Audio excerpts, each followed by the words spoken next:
मुझे बीच में सवाल लाने चाहिए थे, लेकिन अब मैं ले आता हूं, क्योंकि दर्शक कहेंगे कि भाई आज तो रेट कट हुआ, अभी तुम पहले से ही हमें कह दो कि लोन नहीं लेना, ये नहीं करना, उस पर आते हैं। लेकिन अब जब रेट कट हो गया है, तो जो दो तरह के बोरोवर्स हैं, एक जिन्हें लोन लेना है, मान लीजिए अप्रिशिएटिंग एसेट के लिए, घर खरीदने के लिए ही लोन लेना है, और दूसरा जो एग्जिस्टिंग आदमी ने लोन ले रखा है वो।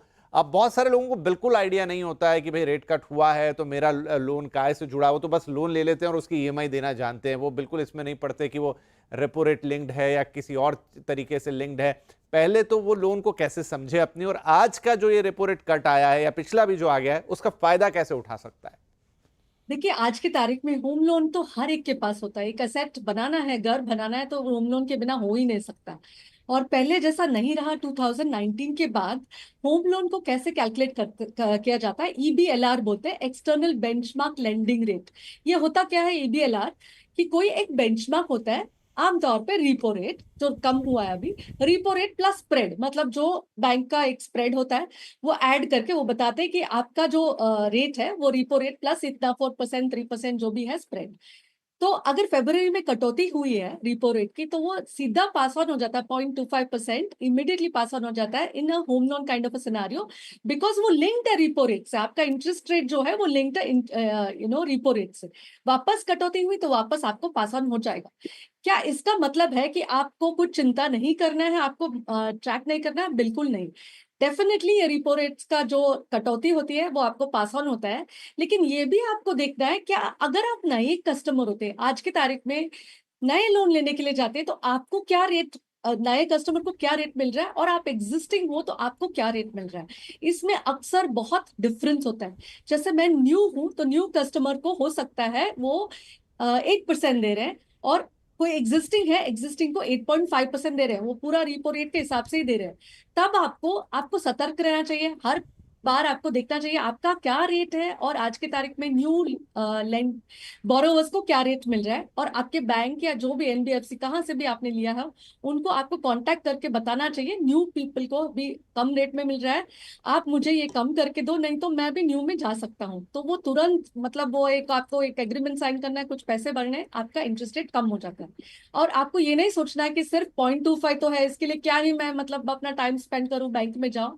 क्योंकि जैसे अभी आपने भी समझाया था, ये 20 साल 25 साल के लिए ये 0.25 भी बहुत मायना रखता है, और बहुत आपका सेविंग्स होगा उसमें। राइट, ठीक है।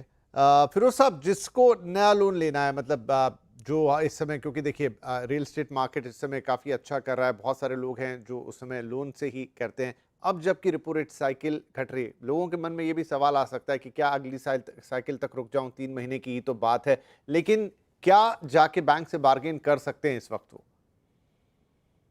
आई थिंक बार्गेन कर सकते हैं, बट आई थिंक देखिए, अगर आपका दो काइंड ऑफ, अगर रेपो रेट लिंक्ड ही आपका लोन है, तो जाहिर सी बात है, नियम के हिसाब से आपको रियल टाइम में पास होगा, जल्दी नहीं पास होगा, या बाद में नहीं पास होगा।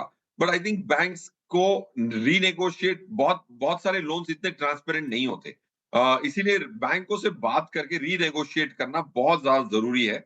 आपको हमेशा ये चेक करते रहना है। अगर आपका 20 साल का लोन है, तो आप हमेशा 1 अप्रैल को ये मान के चले कि मेरी फ्रेश लोन है, तो मैं कौन सी बैंक से ले सकता था, वो, और आपको फिर होमवर्क करके कंपैरिजन दिखाना पड़ेगा। क्योंकि 20 साल की इतनी हाई टिकट के लोन, मैंने देखा हुआ है लोगों ने जिनकी पगार 3 लाख रुपए महीने की है, वो 2 करोड़ के घर में रह रहे हैं।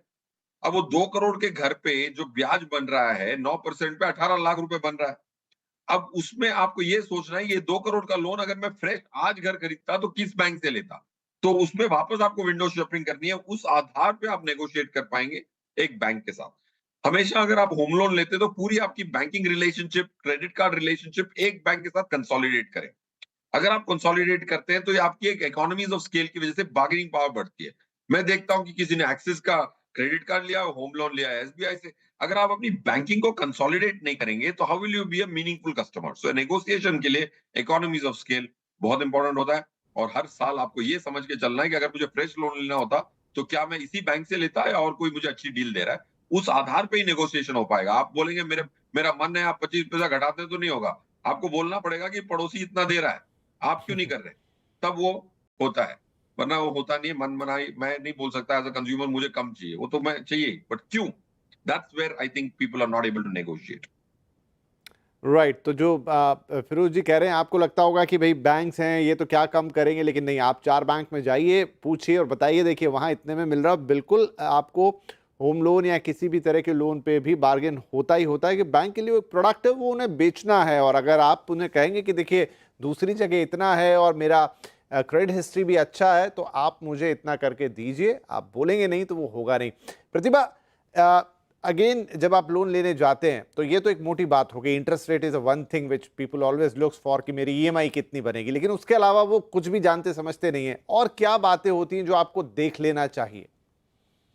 पहले तो ईएमआई इंटरेस्ट रेट तो मोस्ट इम्पॉर्टेंट है, जैसे हमने इतना डिस्कस किया, लेकिन प्रोसेसिंग चार्जेस और क्या होम लोन में मान लीजिए होम लोन में तो प्रीपेमेंट पेनल्टी करके कोई चीज होता नहीं है, तो नहीं चार्ज करते। इन ना फ्लोटिंग रेट, फिक्स्ड रेट में फिर भी चार्ज होता है। तो बाकी क्या क्या चार्जेस लगते हैं ये भी देखना बहुत जरूरी है, कि आपका प्रोसेसिंग फी कुछ लगता है, आपको प्री पेमेंट पेनल्टी लगता है। व्हीकल लोन में for example pre payment penalty लग सकता है। तो what are the other charges जो मतलब कभी हम लोग ध्यान नहीं देते क्योंकि इंटरेस्ट रेट के पीछे ही जाता है। सेकेंडली आपको ये जरूर चेक करना पड़ेगा कि आपके क्रेडिट स्कोर क्या है। क्रेडिट स्कोर तो हर एक को फ्री में मिलता है, you can check the credit score from the credit bureau.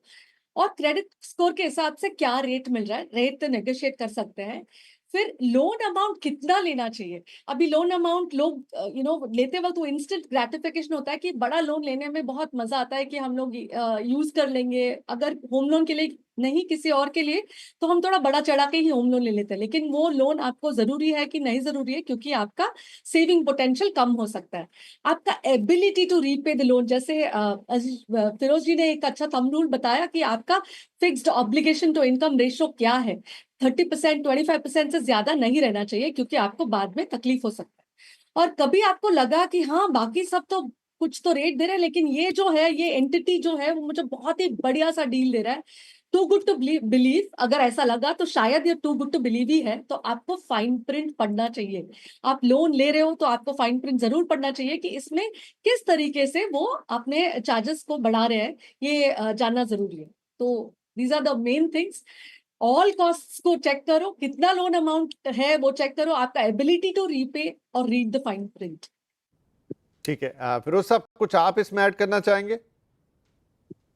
Sorry Vipin sir, मुझे मैडम का ऑडियो नहीं आ रहा था, प्रतिमा मैडम का, so you will have to repeat.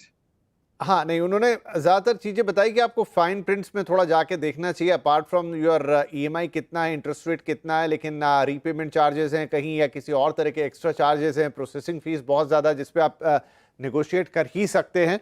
और कोई चीज़ जो ध्यान में रखने की हो? आई थिंक मैडम ने ऑलरेडी कवर किया है। प्री पेमेंट चार्ज एक बहुत इंपॉर्टेंट चार्ज होता है, बिकॉज वो उससे आपकी एजिलिटी बनी रहती है। आपका जो नेगोशिएशन है वो आपकी काबिलियत नेगोशिएशन की पूरे लोन टेन्योर तक रहती है। I think the most important is pre payment.